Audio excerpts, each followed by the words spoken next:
देवेंद्र फडणवीसांनी आज लेख दिलेला आहे आणि ते राहुल गांधींचा लेख आहे त्या लेखाला बघा, राहुल गांधी यांनी देशभरातल्या वृत्तपत्रात सर्व भाषातल्या ज्या भावना व्यक्त केल्या त्या त्यांनी आधी मांडलेल्या आहेत की महाराष्ट्राच्या विधानसभेची निवडणूक ही भारतीय जनता पक्षानं हायजॅक केली, चोरली, लुटली, दरोडे घातले. हे सातत्यानं राहुल गांधी सांगतात, आम्हीही बोलतो आहोत. महाराष्ट्रामध्ये भारतीय जनता पक्ष आणि त्यांच्या टोळ्यांचा विजय होऊच शकत नव्हता. 6 महिन्यापूर्वी लोकसभा आम्ही जिंकल्यावर असं 6 महिन्यामध्ये काय घडलं की ज्याच्यामुळे तुम्हाला इतका मोठा विजय प्राप्त व्हावा? एकतर्फी हे लाडकी बहीण वगैरे हे सगळं ठीक आहे. या आवरणाखाली तुम्ही ही निवडणूक हायजॅक केली. मी तर नेहमी म्हणतोय की विधानसभेची निवडणूक झालीच नाही. जी झाली त्याला निवडणूक म्हणत नाही. राहुल गांधीने जे 5 मुद्दे उपस्थित केले आहेत ते वारंवार केलेले आहेत, आंतरराष्ट्रीय स्तरावर केलेले आहेत. आणि भारतातली लोकशाही ही मोदी, शहा आणि फडणवीस यांच्यासारख्या नेत्यांनी कशी हायजॅक केली आहे, लोकशाहीची मूल्य कशी पायदळी तुडवली आहे, निवडणूक आयोगापासून त्या अनेक संस्था ज्या आहेत त्या कशा अस्वस्थ करून सोडलेल्या आहेत. आता हे भारतीय जनता पक्षाचे लोक म्हणतात की राहुल गांधी यांची विधानं खोटी आहेत किंवा राहुल गांधी खोटं बोलतात. या देशामध्ये खोटं बोलण्याचा नोबेल पुरस्कार जर कोणाला द्यायचा असेल तर तो भारतीय जनता पक्षाचे जे प्रमुख नेते आहेत नरेंद्र मोदी त्यांना द्यायला पाहिजे. राहुल गांधी ही असामान्य व्यक्ती आहे. राहुल गांधी हे संविधानिक पदावर बसलेली व्यक्ती आहे. लोकसभेचं विरोधी पक्ष नेतेपद हे संविधानिक पद आहे. त्याच्यामुळे राहुल गांधींनी जी विधानं मांडलेली आहेत त्याला सुद्धा तेवढंच महत्व आहे विरोधी पक्ष नेते म्हणून. हे देवेंद्र फडणवीस आता त्यांच्या अंगाचा तिळपापड झालेला आहे. आतापर्यंत आम्ही बोलत होतो पण देशातल्या किमान 14 वृत्तपत्रांनी प्रमुख राहुल गांधीचं म्हणणं छापल्यामुळे आणि ते लोकांपर्यंत गेल्यामुळे भारतीय जनता पक्ष उघडा नागडा पडलेला आहे. देवेंद्र फडणवीसांनी लेख लिहावा, ग्रंथ लिहावा, नवी गीता लिहावी या विषयावर. तुम्ही कसे जिंकलेला आहात, तुम्ही एकनाथ शिंदे, अजित पवार महाराष्ट्रात, हे अख्ख्या जगाला माहिती आहे. भारतीय जनता पक्षाची ताकद त्या ह्याच्यात इतकीच होती ते 25 जागा जिंकू शकत नव्हते. एकनाथ शिंदे 10 ते 15 जागा जिंकू शकत नव्हते फार तर. आणि अजित पवार सुद्धा त्याच रेंजमध्ये असताना ज्या पद्धतीनं विरोधी पक्षाला जागा वाटप केलं या लोकांनी, निवडणूक आयोगाने केलं जागा वाटप आहे की त्यांना एवढ्या आणि त्यानुसार त्यांनी संपूर्ण महाराष्ट्रामधल्या मतदान केंद्रावरती ज्याला सेटिंग म्हणतात राहुल गांधी ते केलेलं आहे. राहुल गांधींच्या कालच्या लेखानं म्हणा, कालच्या भूमिकेनं म्हणा, फक्त महाराष्ट्रात नाही, देशात नाही, जगातल्या लोकशाही मानणाऱ्या अनेक देशामध्ये चिंतेचं वातावरण निर्माण झालं. आणि देशाच्या जनतेलाही कळलंय की नरेंद्र मोदी आणि कंपनी निवडणुका कशा प्रकारे जिंकते हे स्पष्ट झालं.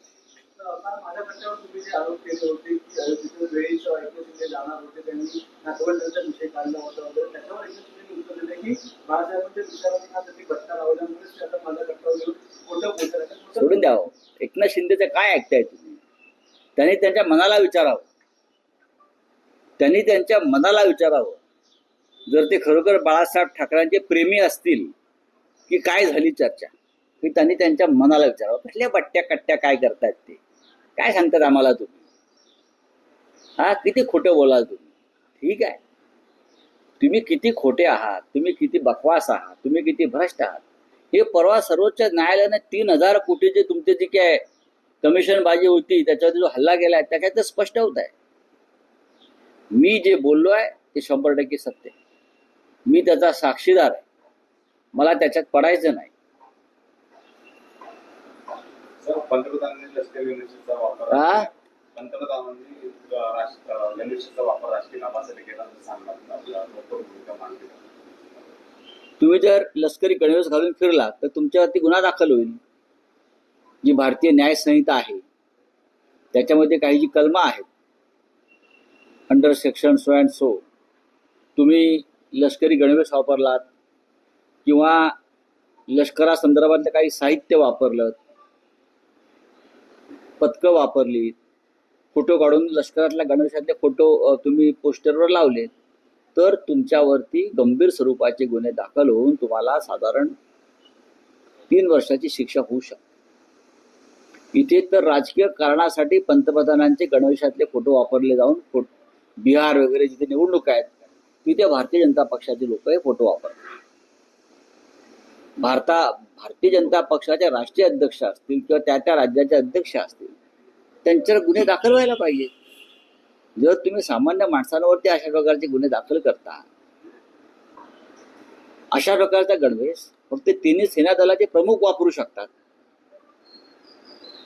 जवान वापरू शकतात, तुम्ही कसे वापरता? आणि ते सुद्धा ऑपरेशन सिंदूर झाल्यावर, ते सुद्धा ते एअर स्ट्राईक काहीतरी केला होता त्यानंतर. तुम्ही भारतीय जनता पक्ष निवडणूक प्रचारामध्ये सैनिकांचा गैरवापर करताय, यातून स्पष्ट होत आहे. सर, मोदी को भी एकत्र है। सवाल ऐसा कि बीजेपी और कांग्रेस में अभी आर्टिकल वॉर छिड़ गई है। कल राहुल गांधी के आर्टिकल के बाद आज खुद देवेंद्र फडणवीस को आर्टिकल लिखना पड़ा। क्या मैंने तो नहीं देखा कहाँ आर्टिकल है. मैं राहुल गांधी का आर्टिकल जरूर पढ़ा है, क्योंकि वो देश के सभी जनता तक वो आर्टिकल कल का पहुंच गया है. राहुल गांधी ने जो लिखा है, किस तरह से महाराष्ट्र का चुनाव विधानसभा का भारतीय जनता पार्टी ने हाईजैक किया, चोरी किया, ये हमने देखा है.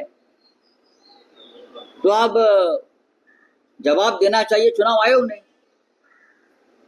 जवाब चुनाव आयोग ने देना चाहिए ना. चुनाव आयोग जवाब नहीं दे पा रहा है. भारतीय जनता पार्टी क्यों चुनाव जवाब दे रही है? जो मुद्दे उपस्थित किए उसमें एक पार्टी है, राहुल गांधी ने चुनाव आयोग को बनाया है. 5 में से जो 5 मुद्दे हैं राहुल गांधी जी के, उसमें से चुनाव आयोग के ऊपर सबसे बड़ा हमला है. किस तरह से वो पैनल बदला दिया चुनाव आयोग का, किस तरह से वोटर लिस्ट में गड़बड़ी की, किस तरह से 60 लाख से ज्यादा वोटर्स अचानक आ गए. ये सभी मुद्दे के बारे में देवेंद्र फडणवीस को सवाल नहीं पूछा है. राहुल जी ने सवाल पूछा है चुनाव आयोग को. और राहुल गांधी एक संवैधानिक पद पर बैठी हुई व्यक्ति है देश में, लीडर ऑफ अपोजिशन. लोकसभा को संवैधानिक दर्जा है. तो राहुल गांधी जो बोल रहे हैं उनको एक दर्जा आया है, प्राप्त हुआ है संविधानिक. तो देवेंद्र फडणवीस का क्या संबंध है? वो आर्टिकल लिखे, ग्रंथ लिखे, गीता लिखे, हाँ, बड़ी बड़ी किताब लिखे, कोई फायदा नहीं है. आपका कोई पढ़ने वाला नहीं है, आपके वो अंधभक्त पढ़ेगा ज्यादा से ज्यादा. राहुल गांधी की आर्टिकल पूरे देश ने पढ़ा है, जाना है, और राहुल जी क्या कहना चाहते हैं वो देश ने समझ लिया है. सर, पहले तो लेकिन कह सकते कि बिहार इलेक्शन पे ये स्टेटमेंट आना कि महाराष्ट्र पहले बिहार में चले, ऐसा डेफिनेटली है. महाराष्ट्र का एक पैटर्न ये लोगों ने बनाया. लोकसभा में हम जीत गए. 5 महीने में ऐसा क्या हो गया कि भारतीय जनता पार्टी और उनकी gang, Shinde gang, Ajit Pawar gang को इतना बड़ा बहुमत प्राप्त हुआ. चुनाव में हार जीत होती है, हम उससे कोई हमें तकलीफ नहीं है, लोकतंत्र है. लेकिन महाराष्ट्र में चुनाव हुआ ही नहीं है. चुनाव हाईजैक किया, चुनाव चोरी किया, हाँ, चुनाव के ऊपर डाका डाला. चुनाव हुआ कहाँ है मुझे बताइए. ऐसा चुनाव और ऐसे नतीजे आ ही नहीं सकते.